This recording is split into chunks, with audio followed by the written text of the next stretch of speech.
My stepmother said I inherited a worthless grain bin from my grandfather. What I found inside didn't just give me a future, it gave me back my past. If you've ever been told you're worth nothing, or that the one thing left for you is trash, I want you to stick with me. This story is for you, and if you feel a connection to this journey, consider subscribing, because we're building a community here for people who've had to find their own way. The day I turned 18 was the day I became homeless. There was no cake, no party, not even a grudgingly offered happy birthday. There was only a black trash bag on the front porch and the click of the deadbolt behind me. Janice, my stepmother for the 2 years since the state decided I was stable enough to leave the group home, stood behind the glass of the storm door. Her face was a flat, placid mask of indifference. She didn't look angry. She didn't look sad. She looked like someone who had just taken out the recycling. A chore completed. "The law says I don't have to keep you anymore, Leo," she had said, her voice muffled by the door. She held up a single, rust-pitted key on a loop of frayed twine. "Your social worker dropped this off. It's for that old grain bin on your granddad's scrap land out in Weston County. Apparently, it's all you get. Have a nice life." She slid the key through the mail slot. It clattered onto the worn welcome mat, a tiny, metallic sound that echoed the finality of a closing cell door. I stared at it, this final insult disguised as an inheritance. A worthless grain bin. A hollow metal cylinder on a patch of forgotten dirt 200 miles away. It was a punchline to a joke I'd been living for years. I slung the trash bag over my shoulder. It wasn't heavy. 2 pairs of jeans, a few shirts, a worn paperback, and the sparse collection of toiletries I owned. Everything I had in the world fit into a single bag. I didn't look back at the house. There was nothing there for me. It had never been a home, only a holding cell with better food than the last one. It was a place of quiet, simmering resentment, where I was a daily reminder of a man she had briefly been married to before my grandfather, her husband's father, had passed away. My presence was a loose thread in the tidy fabric of her new life, and on my 18th birthday, she was finally allowed to pull it. The silence of the suburban street was oppressive.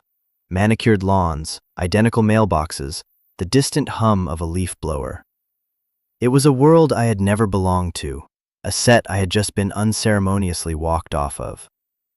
I felt a familiar numbness creep in, a cold, heavy blanket I'd learned to pull over myself in the group home. It was a survival mechanism. Don't feel, don't hope, don't expect. Just move. I walked. I didn't know where I was going, just away.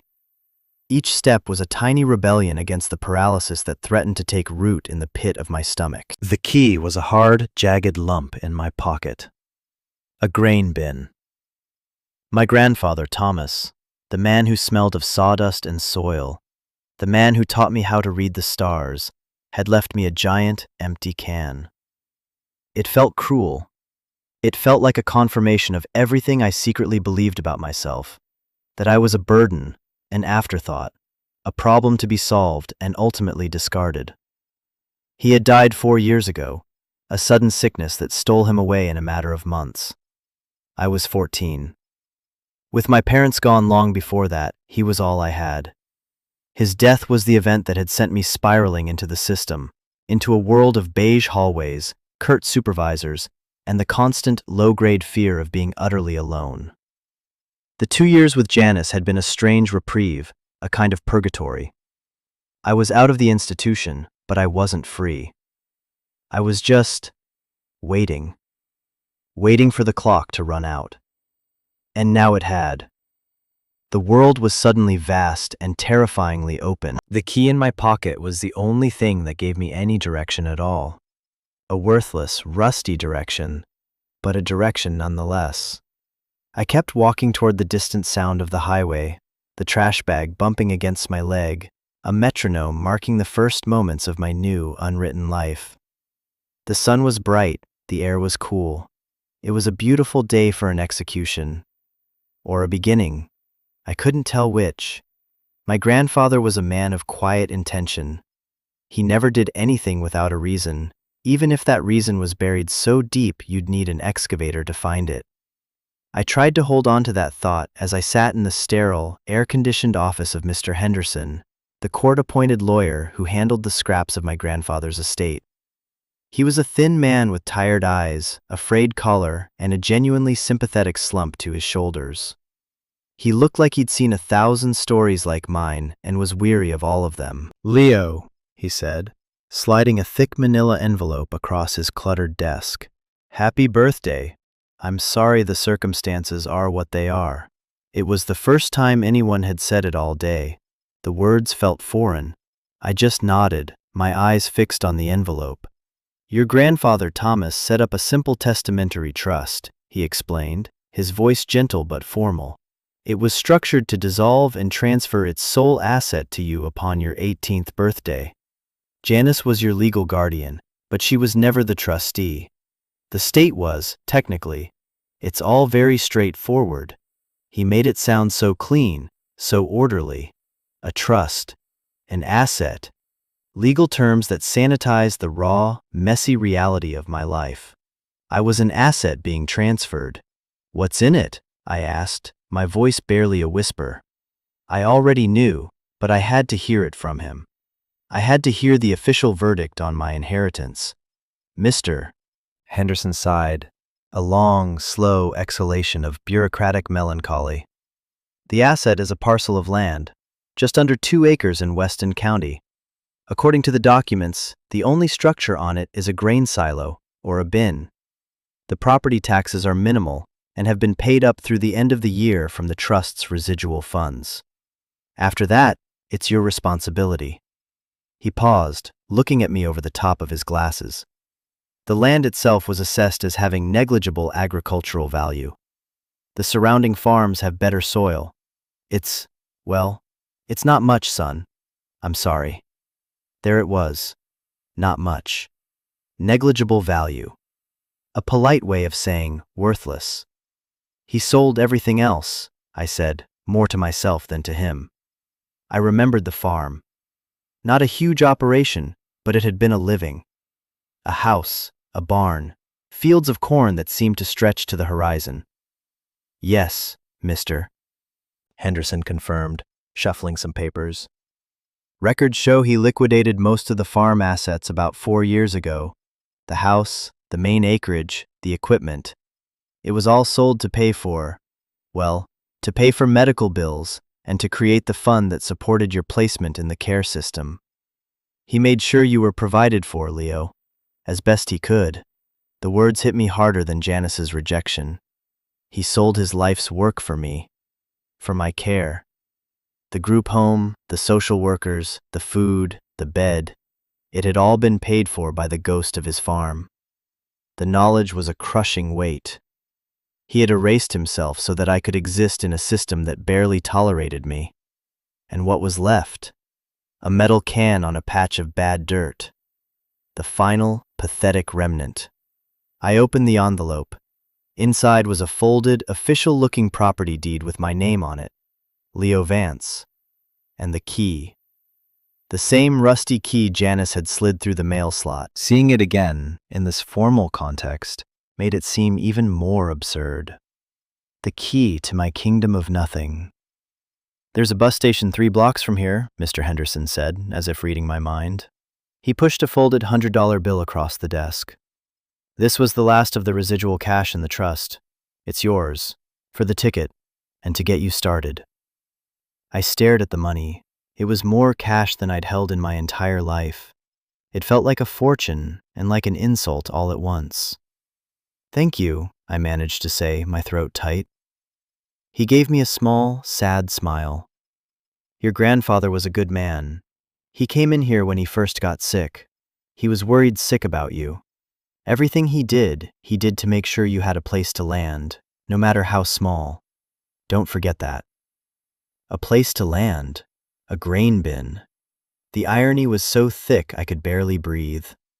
I took the envelope and the money, stood up, and shook his hand.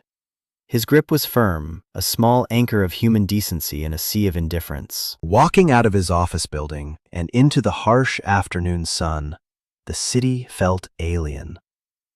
The noise of the traffic, the streams of people hurrying past, each with a destination, a purpose.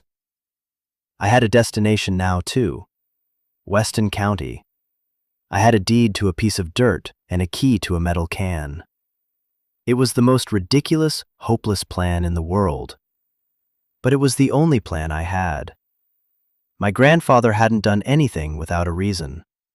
I had to believe that. It was the only thing holding the numbness at bay. I had to go. I had to see the punchline for myself. The Greyhound station was a universe unto itself, a purgatory for people in transit. The air was thick with the smell of diesel fumes, stale coffee, and a kind of generalized anxiety. People slept slumped over their luggage, stared blankly at departure boards, or spoke in hushed, urgent tones into cheap cell phones. No one looked at me twice. A skinny kid with a trash bag was just part of the scenery. For the first time all day, I felt invisible, and it was a relief. I bought my ticket at a counter protected by a thick sheet of scratched plexiglass. "Weston Cross," the woman said, her voice bored. "Drops you at the junction of Route 7 and Old Mill Road. Bus leaves in 40 minutes. Gate 4. Weston Cross. It sounded like a place from a fantasy novel, a final outpost before the edge of the map. I found a hard plastic chair in the waiting area and sat down, my bag at my feet, the envelope from Mr. Henderson clutched in my hand. 40 minutes to wait, a lifetime to figure out. I watched the other passengers, a young mother trying to quiet a restless toddler, an old man in a cowboy hat, his face a roadmap of wrinkles.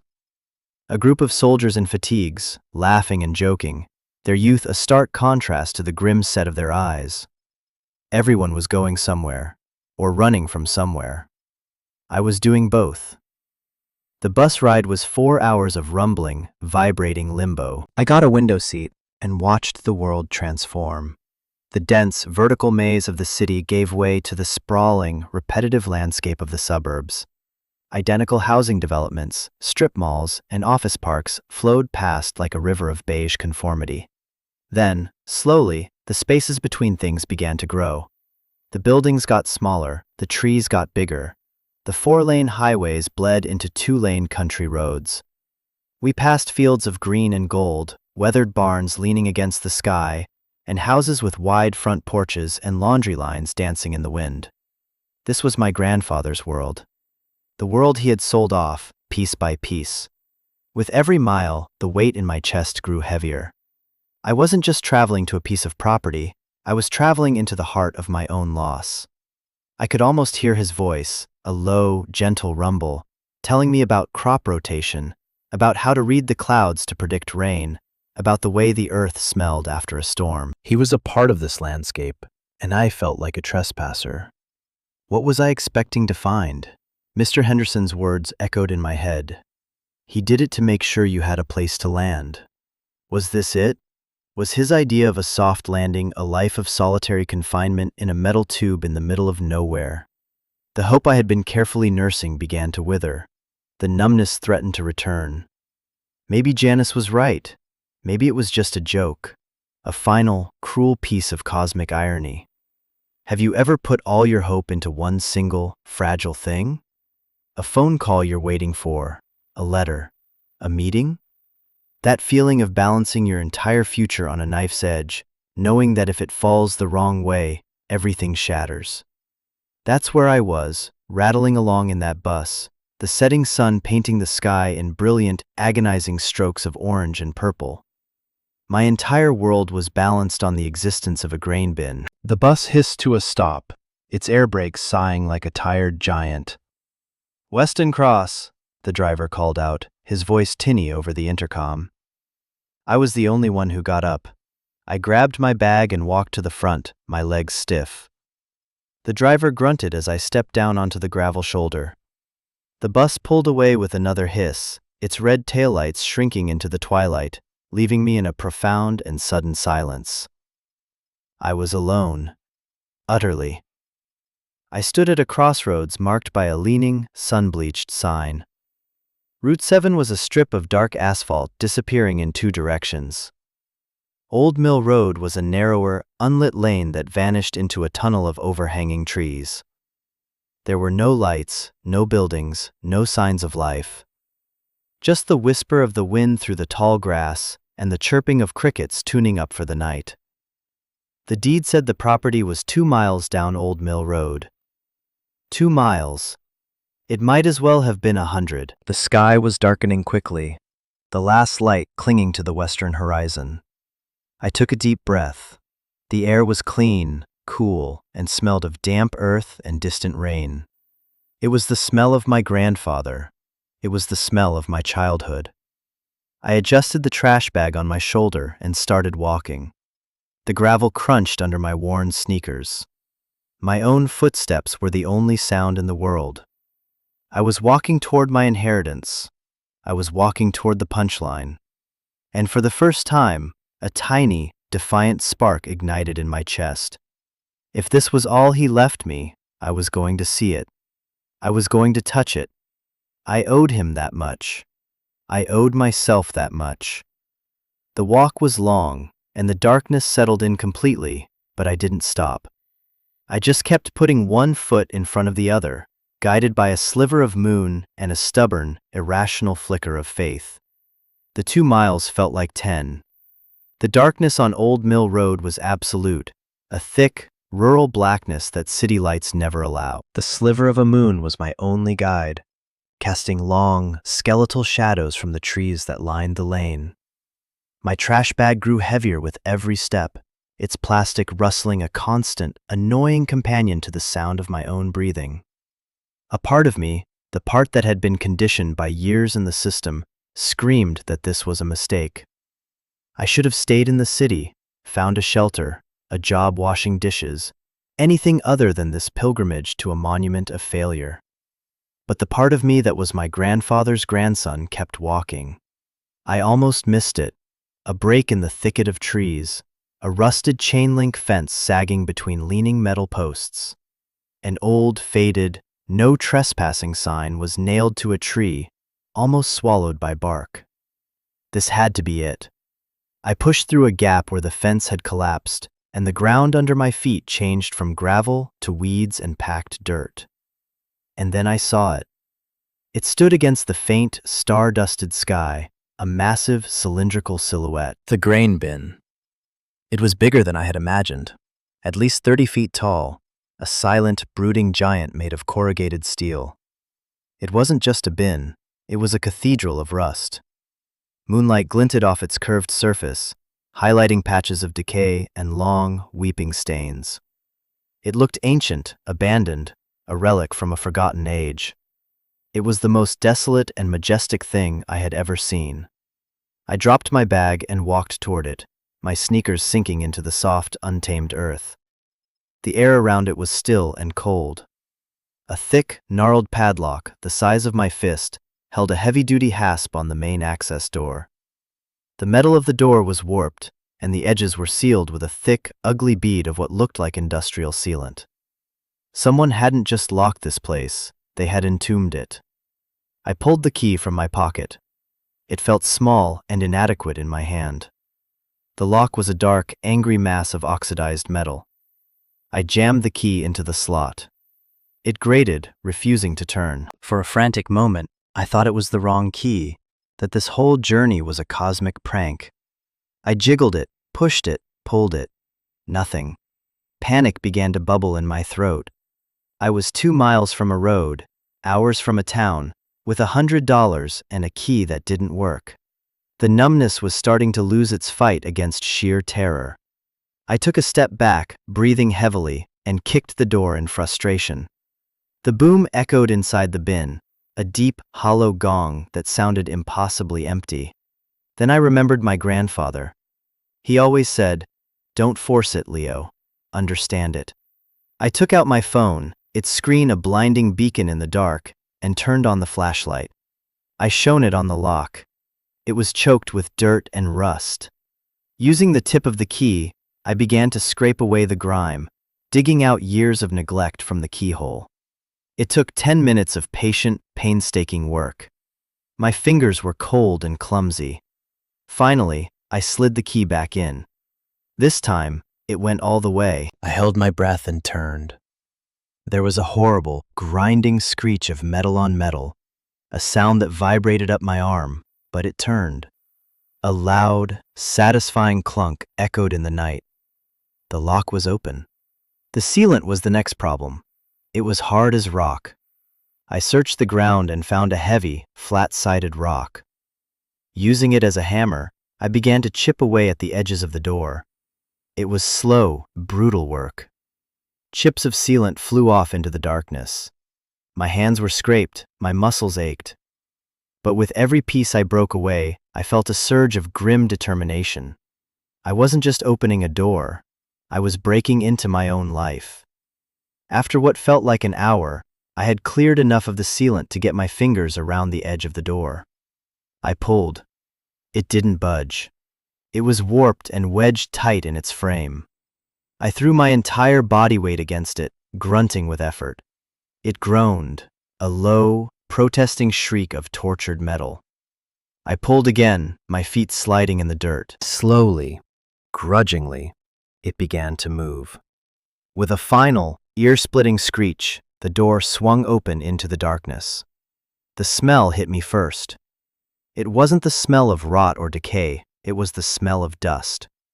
Old, dry, ancient dust. And something else, something faint and metallic and clean. I pointed my phone's flashlight inside. The beam cut a perfect circle through the absolute black.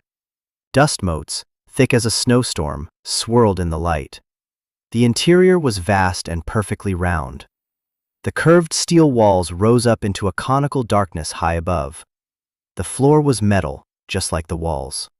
And it was empty. Completely, utterly, heartbreakingly empty. My light beam traced the circular floor, revealing nothing. It scanned the walls, revealing nothing. It pointed up into the darkness, revealing only more darkness.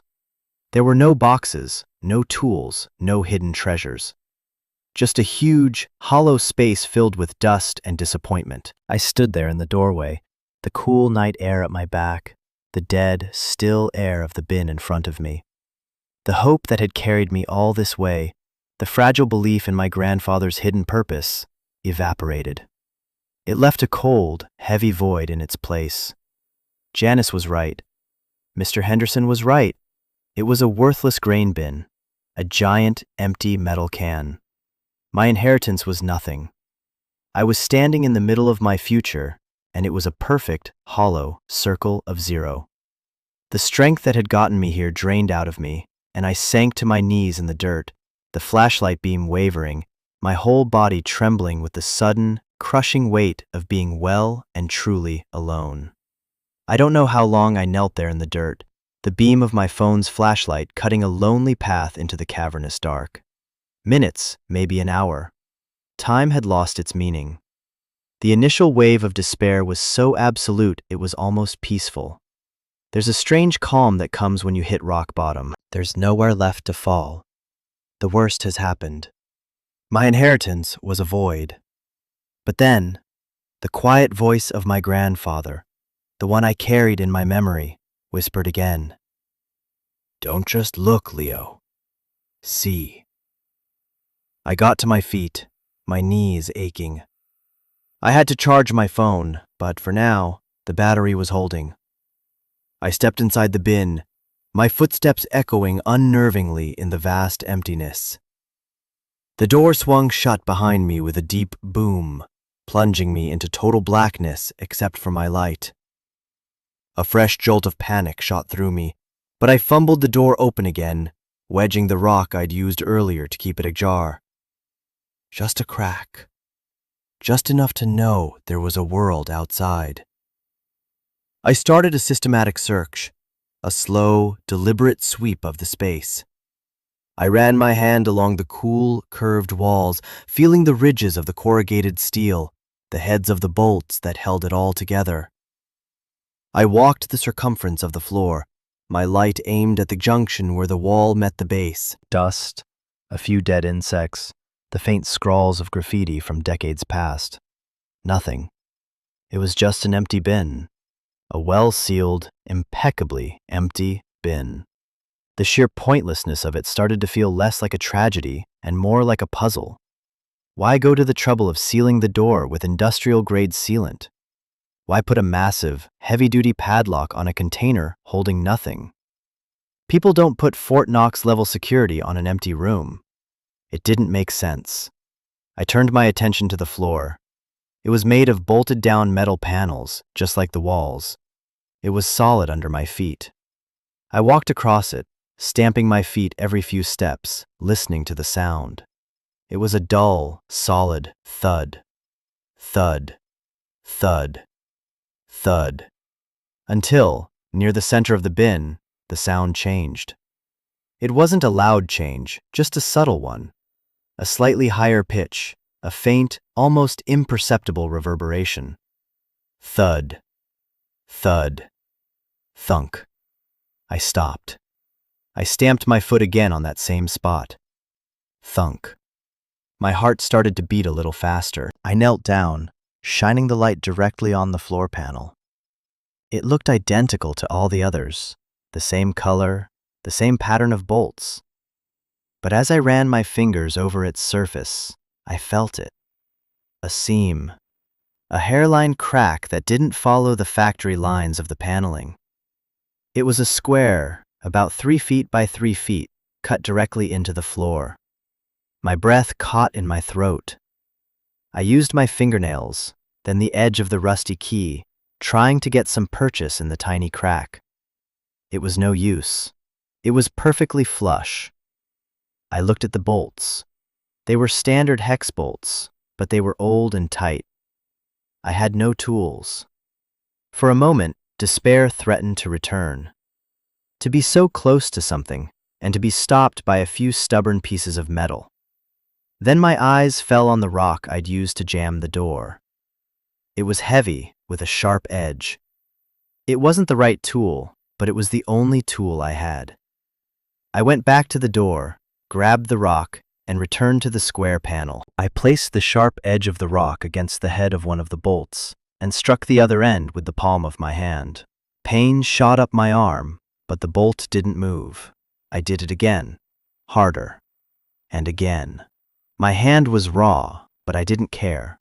I was filled with a frantic, desperate energy. Finally, with a sharp crack, the rusted head of the bolt sheared off. 1 down, 7 to go. It took me another hour of brutal, punishing work. My hand was bleeding, my muscles screamed in protest. But one by one, the bolts gave way, either loosening or snapping under the relentless, clumsy assault.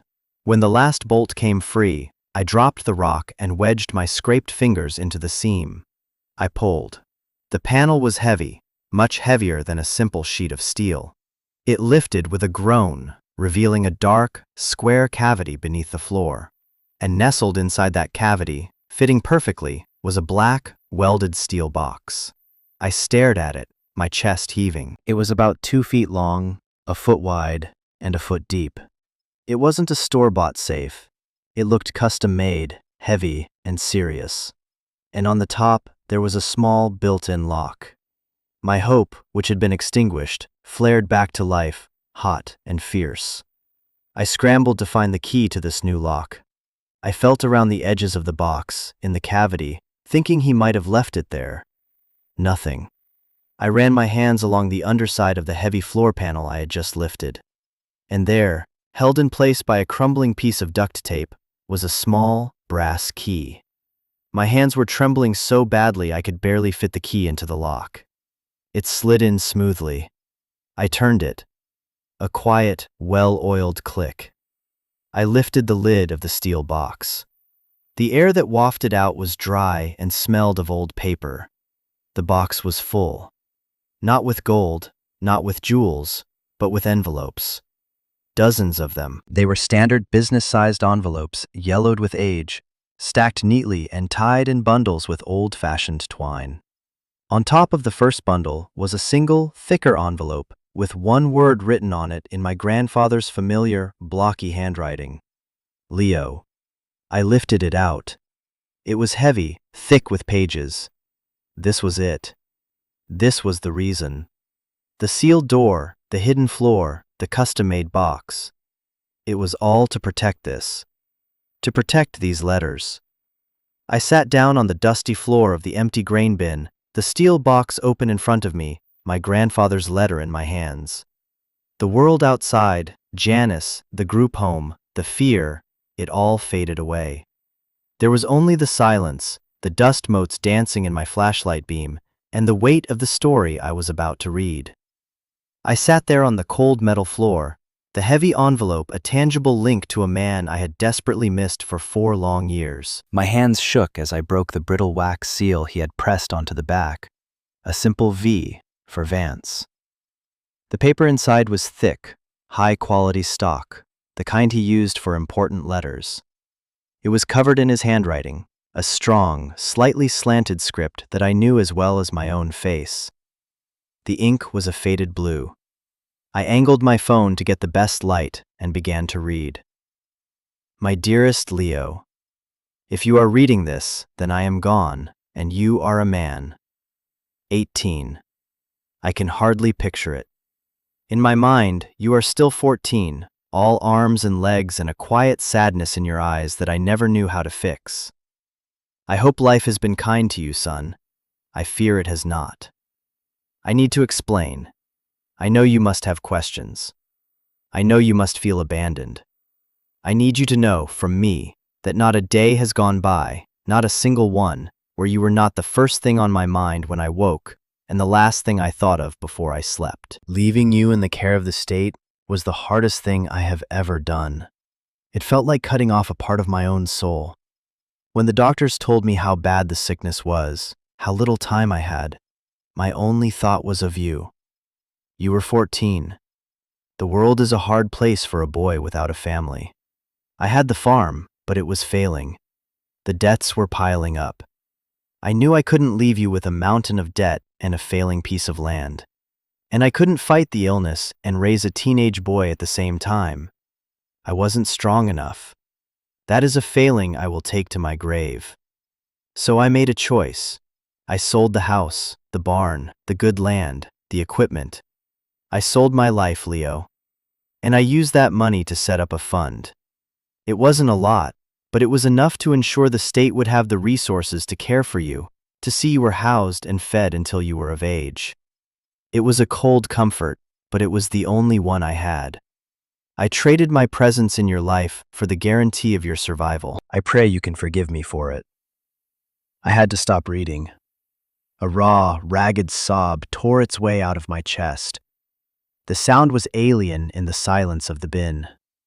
Tears I didn't know I had been holding back for 4 years streamed down my face, dripping onto the dusty floor. He hadn't abandoned me. He had sacrificed everything. The sterile group home, the resentful stay with Janice. It had all been underwritten by the sale of his home, his history, his very identity. It wasn't abandonment. It was a desperate, heartbreaking act of love.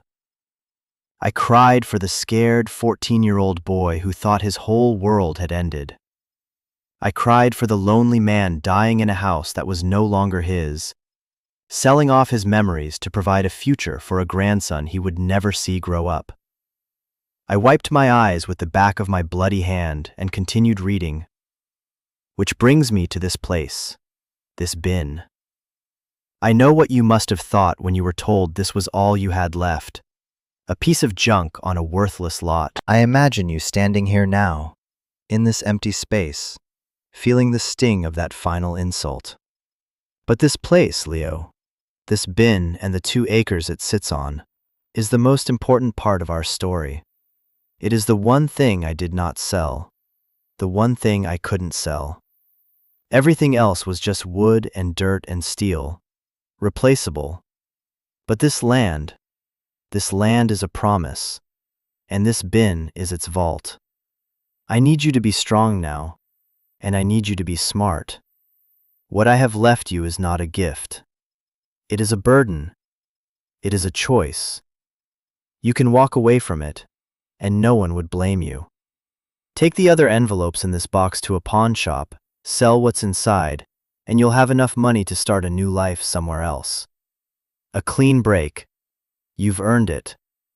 But if you have any of my stubborn blood in you, you will stay. You will look closer. What you've inherited isn't the bin, Leo. It's the foundation. Remember what I taught you about building things?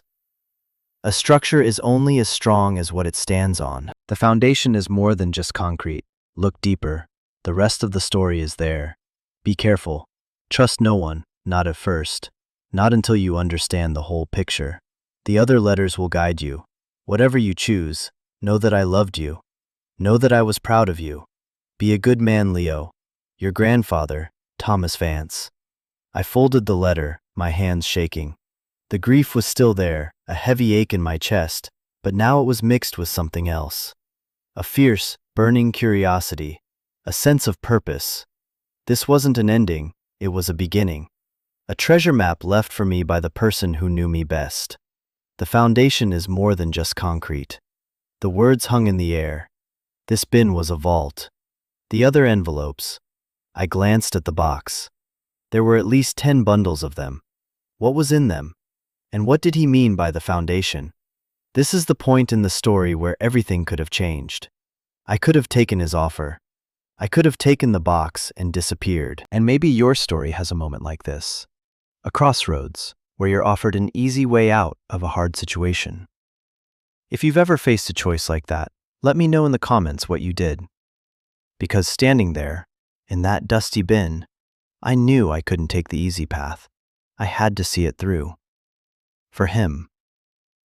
I stood up, the letter clutched in my hand. My flashlight beam fell on the base of the bin, on the thick concrete slab it rested on.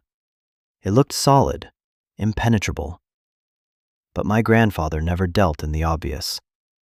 I got on my hands and knees and started my search again, not just looking this time, but seeing. I was no longer a victim of circumstance. I was a partner in my grandfather's last great secret. Following the cryptic clue in my grandfather's letter, I began to examine the foundation of the bin. The structure sat on a thick, circular slab of poured concrete, extending about a foot beyond the steel walls. It was rough, weathered, and cracked in places. To any normal observer, it was just what it appeared to be. A solid utilitarian base for a piece of farm equipment. But I wasn't a normal observer anymore. I was an archaeologist, and this was my dig site. My phone's battery was flashing a low power warning, so I worked with a sense of urgency. I crawled around the entire circumference of the bin's interior, running my scraped fingers along the line where the concrete floor met the steel walls. Nothing. It was a perfect, seamless join.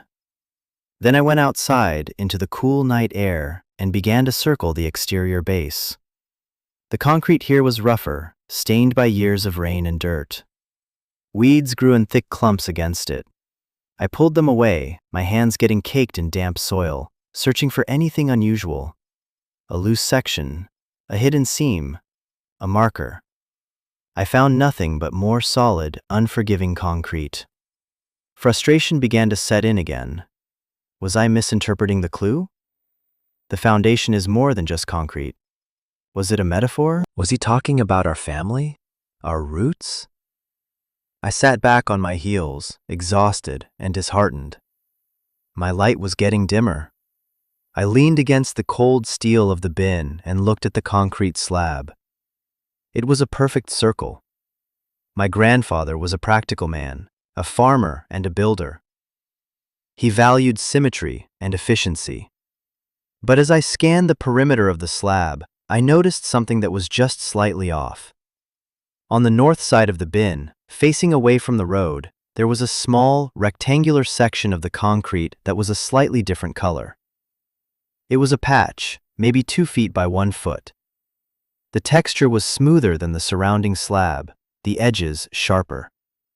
It was a repair job, or something made to look like one. My heart hammered against my ribs. I scrambled over to it. I tapped on the patch. The sound was different. Not the solid thud of the rest of the slab, but a hollow talk. It was a cover. There were no handles, no hinges. It was sealed tight. I tried to pry at the edges with the rusty key, but the fit was too precise. I needed leverage. I looked around in the dark, my dimming light sweeping across the weeds. My eyes landed on a long, rusted piece of rebar half buried in the dirt nearby. Probably a remnant from the original construction. It was perfect. I dug it out of the ground and wedged its tip into the hairline crack at the edge of the concrete patch. I put all my weight on it, using a smaller rock as a fulcrum. The rebar bent with a groan. For a second, nothing happened. Then, with a low scraping sound, the concrete lid shifted. I worked the rebar around the edges, slowly breaking the seal of dirt and time. Finally, I was able to lift the lid free. It was immensely heavy, a solid block of concrete about 6 inches thick. Underneath was a dark, rectangular cavity, and nestled inside, protected by a wrapping of oilcloth, was another metal box. This one was different. It was smaller, military grade by the looks of it, with heavy-duty latches and a gasket seal. A fireproof, waterproof lockbox. On top, taped securely, was a small key, identical to the one I'd found for the box inside. My grandfather was nothing if not consistent. My hands were shaking again, but this time with adrenaline, not fear. I unlatched the box and lifted the lid.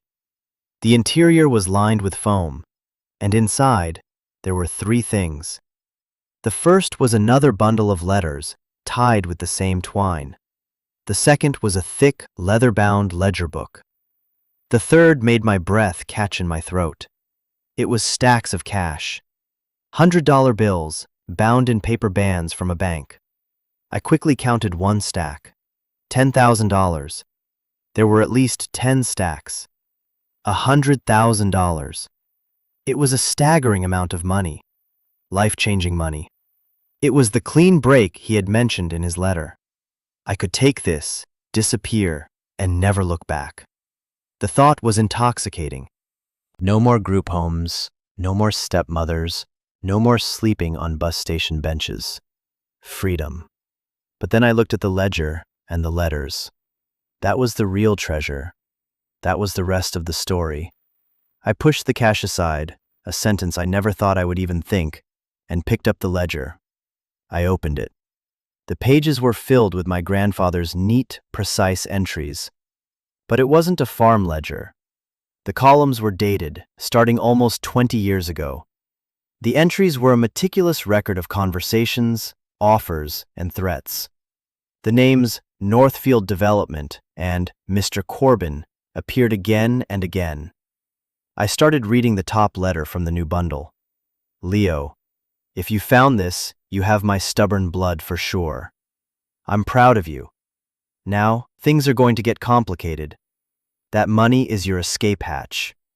If this is too much, you take it and you run. I will rest easy knowing you are safe and free. But if you are still reading, it means you've chosen the other path, the hard one. That ledger is the story of a war I fought for 20 years. When your grandmother and I first bought this land, it was cheap because of the soil. No one wanted it. But I did some exploring.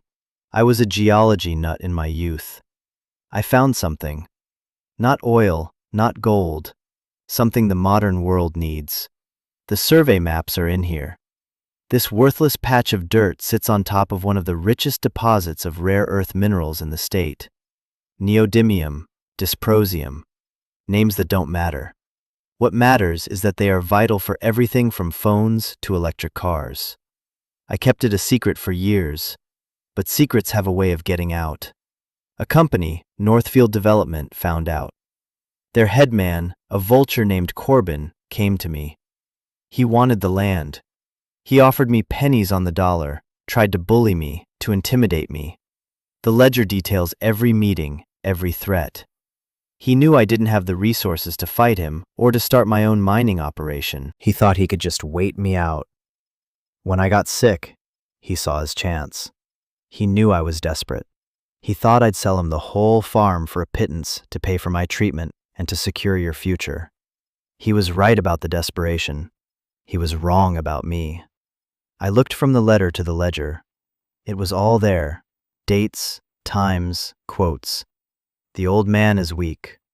He'll be dead in a year. The kid will be a ward of the state, and the land will be ours for back taxes. He had recorded every predatory word. This grain bin, this land, it wasn't a remnant. It was a fortress. It was the one piece of the puzzle he had protected, the one thing he hadn't sold. He had made himself look poor, destitute, letting Northfield think they had won, that the prize had slipped through their fingers when he died broke. He had hidden his most valuable asset in plain sight, disguised as worthless scrap, and put it in a trust that no one could touch until I, his heir, came of age. The sheer, breathtaking brilliance of his plan left me speechless. He hadn't just left me an inheritance, he had left me a weapon. The final letter of the bundle was short. It contained a small, unlabeled cassette tape. Leo, this is the last piece. Corbin was arrogant. He liked to hear himself talk. This tape is a recording of our final meeting, where he laid out his entire plan to defraud me, thinking I was too sick and beaten to do anything about it. It's his confession. The choice is yours, son. You have the money. You have the original geological surveys that prove the land's value. You have the ledger detailing 2 decades of harassment. And you have this tape. You can take all of this to a lawyer, a real one, not just a public defender, and you can sell the mineral rights for what they are truly worth. It will be millions. More money than our family has ever seen. You will be set for life. That is the easy path. Or you can fight. You can use this evidence not just to get a fair price, but to expose Northfield Development for the predators they are. You can make sure Corbin never does to another family what he tried to do to ours. That is the harder path. It will be long and ugly, and it will cost you. But it is the right path. Your grandmother always said we weren't put on this earth to be rich. We were put here to be useful. The choice is yours. Be useful, Leo. Make me proud. I sat there in the dark, the cassette tape feeling impossibly heavy in my hand. Millions of dollars, a life of ease, or a fight. The easier wrong, or the harder right. It wasn't a choice, not really. My grandfather had fought this war his entire life. He hadn't left me the option to win it for him. He had left me the responsibility to finish it. My phone finally died, plunging me into complete darkness. But it didn't matter. I could see everything perfectly clearly. I knew what I had to do. I carefully packed the ledger, the letters, the maps, and the tape back into the fireproof box. I left the cash. I would need some of it, but it wasn't the prize. It was just ammunition. I found Mr. Henderson's card in my wallet and squinted at it in the faint moonlight coming through the crack in the door. I had his office number. I would call him first thing in the morning. Not as a charity case, not as a kid aging out of the system. I would call him as a client. A client with a case that would blow the lid off 20 years of corruption. I spent the rest of the night in the bin, the open steel box next to me. I didn't sleep. I felt a profound sense of connection to my grandfather, a quiet conversation across the veil of time. He hadn't left me a worthless grain bin. He had left me a legacy. He had left me a mission. And as the first hint of dawn began to paint the eastern sky, filtering through the crack in the door, I felt something I hadn't felt in a very long time. I felt like the son of Thomas Vance. And I felt strong. The first call I made wasn't to a fancy new lawyer. It was to Mr. Henderson.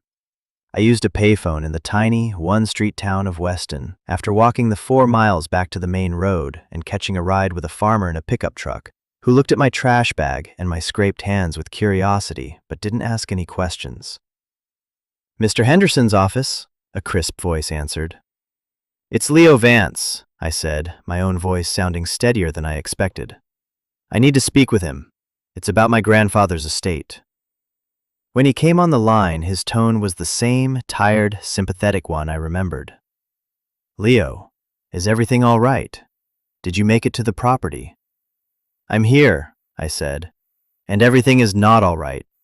It's much, much better than that. My grandfather left me more than just a grain bin. He left me homework." There was a pause on the other end of the line. I could almost hear him shifting gears from social worker to lawyer. "What did you find, son?" I gave him the short version: the hidden boxes, the letters, the ledger, the geological surveys, the tape. I didn't mention the cash. That wasn't the important part. As I spoke, the silence on his end grew deeper, more focused. When I finished, he was quiet for a long moment. Then he let out a low whistle. "Thomas, you magnificent old fox," he murmured, more to himself than to me. Then, his voice all business, he said, "Leo, listen to me very carefully. Do not talk to anyone else about this. Do you understand? No one. Where are the materials now?" "They're with me, safe." "Good. I'm going to make a call. There's a corporate litigation specialist in the city, a woman named Maria Flores. She's the best. She eats companies like Northfield Development for breakfast. Your grandfather's evidence. It's not just a claim, it's a slam dunk. But they will fight dirty. You need someone who will fight dirtier. I'll see if she'll take a meeting. Stay put. I'll call you back on this number in 1 hour." The line clicked dead. I stood there by the payphone, the receiver still in my hand, a sense of unreality washing over me. A corporate litigation specialist. Fighting dirty. This was real. The war my grandfather had been fighting in secret was about to go public. The next few weeks were a blur of motion and activity. Mr. Henderson was true to his word. Maria Flores agreed to a meeting. I took the bus back to the city, this time with the fireproof box in a newly purchased backpack, my trash bag left behind in a dumpster. I used a small portion of the cash for the ticket and a cheap motel room. Maria Flores was nothing like I expected. She was a short, sharp woman with intelligent eyes and a smile that didn't quite reach them. She listened to my story in her high-rise office, her face impassive. She examined the ledger, read the letters, and looked at the survey maps. Then she asked to hear the tape. We sat in silence as my grandfather's tired, raspy voice filled the expensive office, followed by the slick, arrogant tones of Mr. Corbin. He bragged about his strategy, about waiting for Thomas to die, about his connections at the county assessor's office, who would help him acquire the worthless land. It was all there. A confession, just as my grandfather had promised. When it was over, Maria Flores leaned back in her leather chair. For the first time, she smiled. A real smile. It was terrifying. "Mr. Vance," she said, "your grandfather has handed us a gift. We are not going to sue Northfield Development for a fair market price for your mineral rights." I was confused. "We're not?" "No," she said, her eyes gleaming. "We are going to sue them for 2 decades of racketeering, conspiracy to commit fraud, and intentional infliction of emotional distress. We are going to take your grandfather's story, this meticulously documented story of a decent man being tormented on his deathbed, and we are going to tell it to a jury. By the time we are done, you will not just own the mineral rights, you will own Northfield Development." The fight was long and ugly, just as my grandfather had predicted. Northfield's lawyers tried everything. They tried to paint my grandfather as a senile old man. They tried to paint me as a delinquent opportunist. They filed motion after motion, trying to bury us in paperwork and legal fees. But Maria Flores was a bulldog, and my grandfather's evidence was a fortress. The ledger was irrefutable. The tape was a kill shot. During that time, I didn't just sit back and wait. I used some of the money to rent a small apartment and get my GED. I spent my days in the law library, reading up on case law, learning the language of the battle we were fighting. I spent my nights reading the rest of my grandfather's letters. They weren't about the legal case. They were about his life. Stories about my grandmother, about my father as a boy, about the history of our family. He was giving me back the years the system had stolen. He was rebuilding my foundation. I often drove out to the grain bin. It had become a sanctuary for me. I cleaned it out, sweeping away the years of dust. The hollow emptiness was gone. Now it felt full of memory, of purpose, of a quiet, powerful love. It wasn't a worthless bin. It was my inheritance. It was my home. The truest home I'd ever known. One evening, sitting on the open ledge of the bin's door, watching the sunset paint the sky over the land my grandfather had fought so hard to protect, I thought of Janice. I felt a strange pang, not of anger, but of something like pity. She had kicked me out with a key she thought was a joke. She had no idea she had handed me the key to my entire life. Her petty cruelty had been the catalyst for my salvation. In a way, I owed her a thank you. The true inheritance, I realized, wasn't the money that would eventually come from the lawsuit. It wasn't the valuable minerals buried deep in the earth. It was the story. It was the knowledge that I came from a line of stubborn, decent people who stood up for what was right, even when it was hard. My grandfather hadn't just saved the land for me. He had saved me for the land. He had given me a chance to become a man worthy of his legacy. The legal battle ended not with a dramatic courtroom verdict, but with a quiet, desperate settlement offer from Northfield Development. Faced with the certainty of a public trial and the damning evidence of the tape, they folded. The settlement was staggering, far more than Maria Flores had even initially projected. Mr. Corbin was fired, and the company was forced into a restructuring that saw most of its leadership replaced. We had won. Or rather, my grandfather had won. I had just been his proxy. The day the first wire transfer hit the account Maria had set up for me, I didn't feel elation. I felt a profound sense of responsibility. This wasn't my money. It was my grandfather's legacy. It was a tool. I established the Vance Foundation, a non-profit dedicated to providing resources, mentorship, and transitional housing for kids aging out of the foster care system. The first project was to buy a small apartment building in the city and convert it into safe, stable, rent-free housing for young adults who, like me, were facing their 18th birthday with nothing but a trash bag. We called it the granary. My own life found a new rhythm. I enrolled in college, studying business and geology, a nod to him. But my real work was the foundation and the land. I had no interest in starting a massive mining operation. Instead, I worked with a sustainable energy company to lease a small, environmentally responsible portion of the mineral rights, ensuring a steady income for the foundation for decades to come, while preserving the majority of the land as a nature conservancy in my grandfather's name. The grain bin remains my touchstone. I had it professionally cleaned and sealed. A simple solar panel on the roof now powers a few lights and an outlet. I had a comfortable chair, a small desk, and a bookshelf installed. It's my office, my retreat, my chapel. The walls are lined with my grandfather's letters, now framed and protected behind glass. His words are the first thing I see when I enter, and the last thing I see when I leave. Sometimes, kids from the granary come out to the property with me. We sit by the bin, and I tell them my story. I tell them his story. I show them that an inheritance doesn't have to be money or property. Sometimes the most valuable thing you can be left with is a second chance. A story that proves you are worth more than your circumstances. Home isn't always four walls and a roof. Sometimes it's a promise kept across generations. Sometimes it's a hollow space that you have to fill with your own purpose. For me, it will always be a rusty grain bin standing alone in a field. A monument not to what was lost, but to what can be built from love, sacrifice, and a stubborn refusal to give up. If this story resonated with you, if you've ever found strength in an unexpected place, or been saved by the memory of someone you loved, I hope you'll join our community. Subscribe, Share this story with someone who needs to hear it, and tell me in the comments about the worthless thing that ended up saving you. Your story matters. We're all in this together, and every one of us deserves a place to land.